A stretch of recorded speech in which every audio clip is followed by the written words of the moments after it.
Hi, I'm Peter Burrows, Superintendent of Addison Central School District, and I have two board members with me today. We're going to be talking about ACSD and how we got here and talk a little bit about the process we went through to become a single district and talk about some of the things we've learned along the way and some of the benefits that this change has brought about.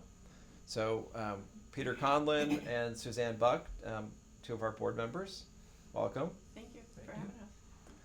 So the first question is related to this process that I mentioned that we went through from 8 districts to a single district. You both were a part of that process.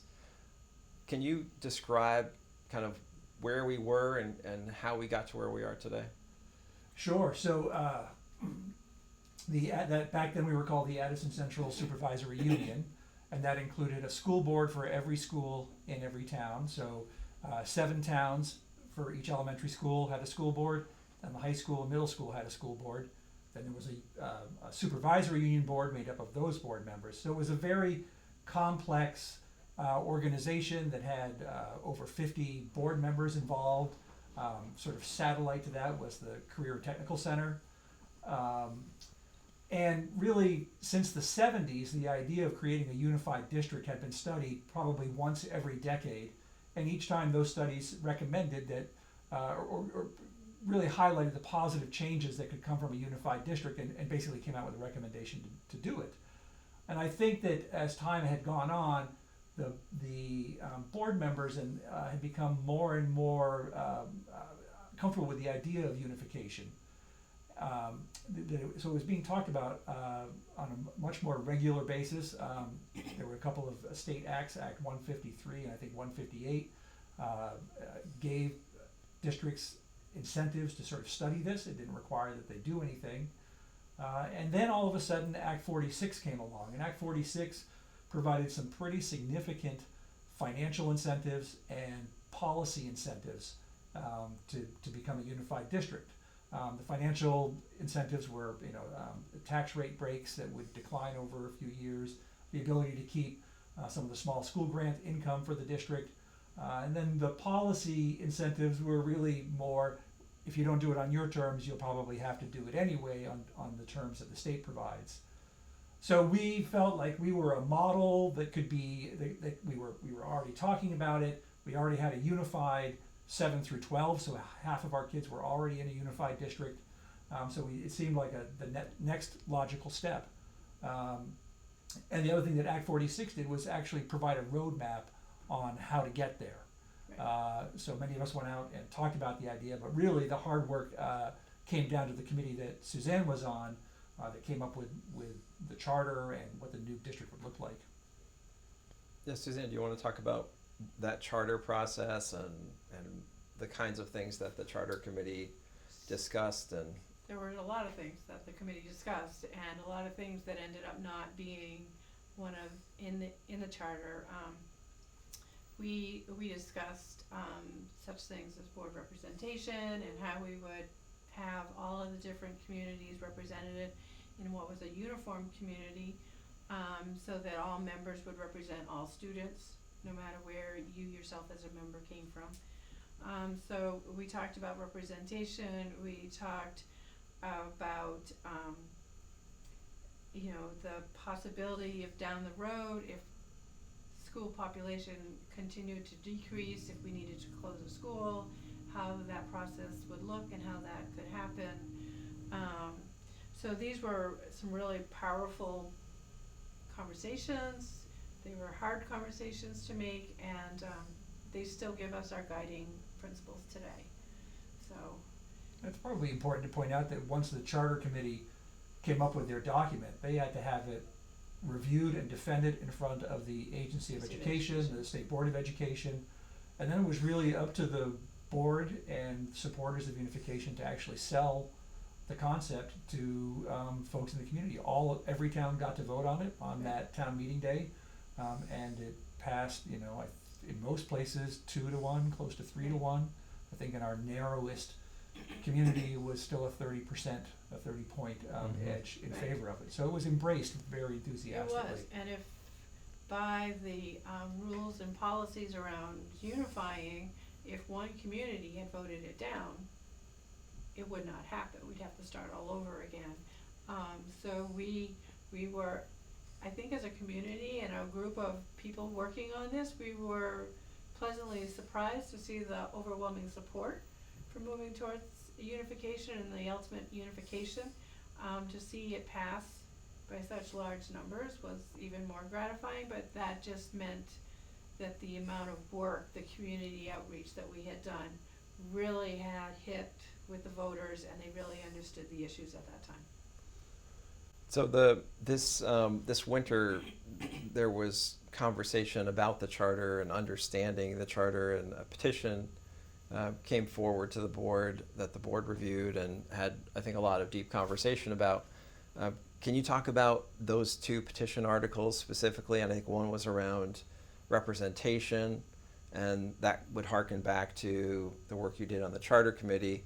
And then the second one was that decision around school closure and how the charter lays that out, and how the board viewed that.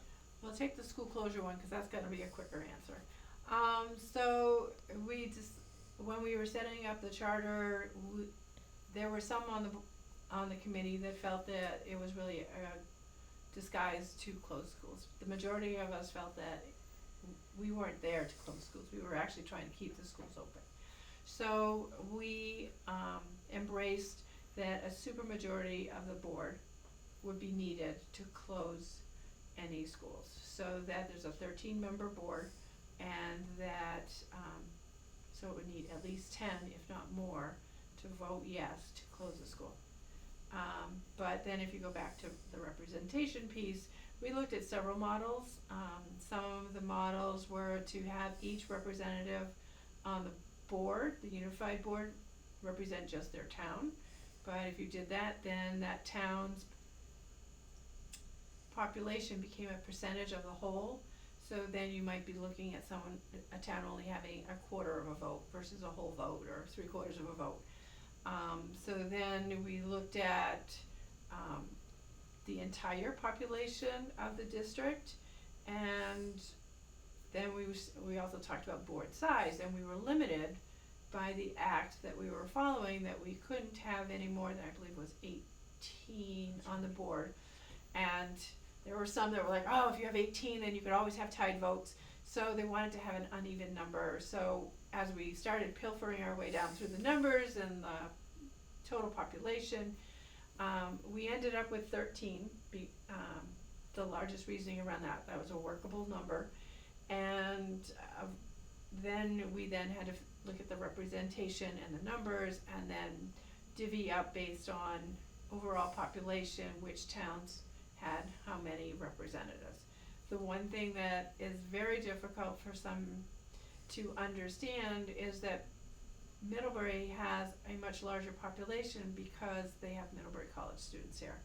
And there's a law on the books that states that college students can register wherever they go to school, because they are in school for, I think it's like nine months out of the year, so they can become legal voters there. So that's what balloons Middlebury's population count. On the issue of school closures, I think it's important to remember that during the public outreach phase, before we had the district-wide vote on it, that was topic number one. I think at any meeting I went to, at any meeting I'm sure Suzanne went to, that was generally the main topic people wanted to know about, and so it wasn't anything that was unknown as people went to vote. And I think that the size of the margin of approval for the whole charter sort of represented support for the process that the charter committee came up with. And I mean, you've mentioned that, everyone, as we talked about the charter and the changes coming forward, there had been the RED study before, and that hadn't even been about school closures. It was talking more about schools and educational opportunities for students. But I know when I participated in Bridport, a lot of people coming into that study, their first question was, so when are we closing the schools? But I mean, if you'd seen the questions that were part of that study, there was never anything there about it. So it's always been you could call it a fear or a lingering doubt in people's brains that anything that changes is really ultimately about closing schools, when I really looked at the process, and I continue to look at the process of what we're going through today around equity for students and making sure that all students in our district have the best education that we can provide them, and that every student is given what they need in order to be successful.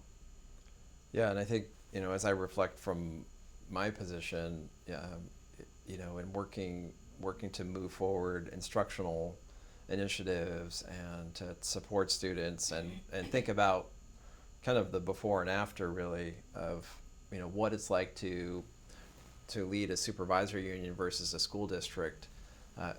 The degree of coherence that we now have as an organization, the kinds of collaboration that we do, the connectedness that we have, the ability to support each other and support from the staff level, and then also to support students, I think has increased greatly, because there's one board that's taking care of this organization, and there aren't these two layers that we had before, which made it pretty complicated to be kind of working between. So when you look at the kinds of things that we've achieved over the last 4 years, you can both list out a number of things that are at a pretty high level. There's also been a lot of change that I think the public generally doesn't see, but that those in the system, that those that are working within the system, have really seen that.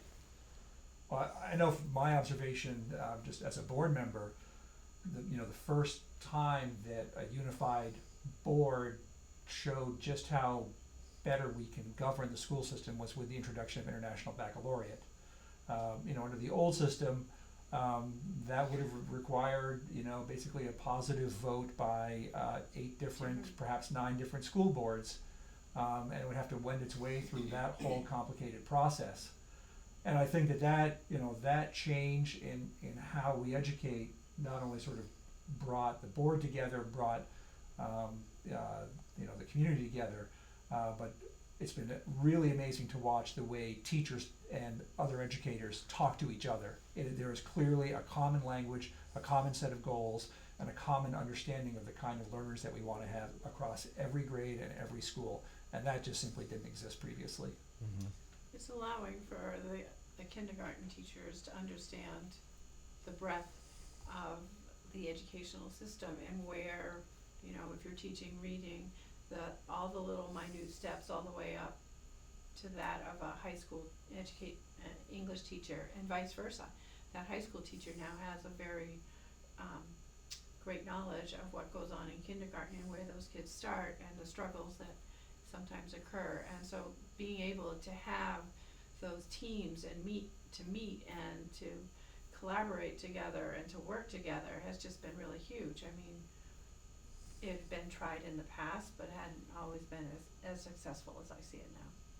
Yeah, and I think I've seen that change. 7 elementary schools, those elementary schools are much more connected, but it also has had an impact too on the middle school and high school, which previously were part of UD3, a single district, but now, instead of being this single secondary district that was separated from the elementary districts, you can see the kind of continuum much more clearly, and IB obviously has helped with that, but I think that just the organizational structure has had a incredibly positive impact on that. I think one of the parts of education in our district that was talked about for decades, and I think really led to every recommendation that we become a unified district, was that our students all come together in 7th grade. Right. But they were really coming from different places, yeah, and different levels of education. And teachers would say, "Oh yeah, I know the kid. I can tell when a kid is from this town, or I know when a kid is from this town." I think that being a unified, single, educating organization has gone a long way to eliminating those differences. I mean, we still have socioeconomic differences, but that's not something that necessarily the school district can eliminate. Right. But what we can now, as a single district, fund differently than we could before. You know, before our elementary funding for Bridport, for example, was in the Bridport district.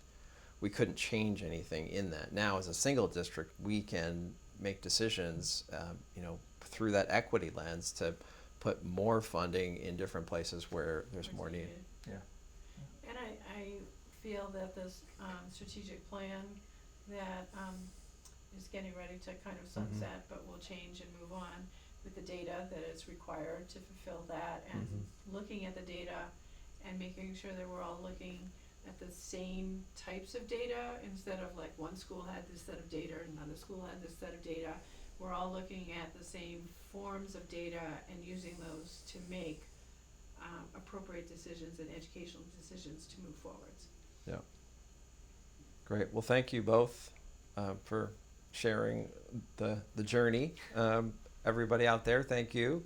Look forward to more of these e-chats in the weeks and months to come.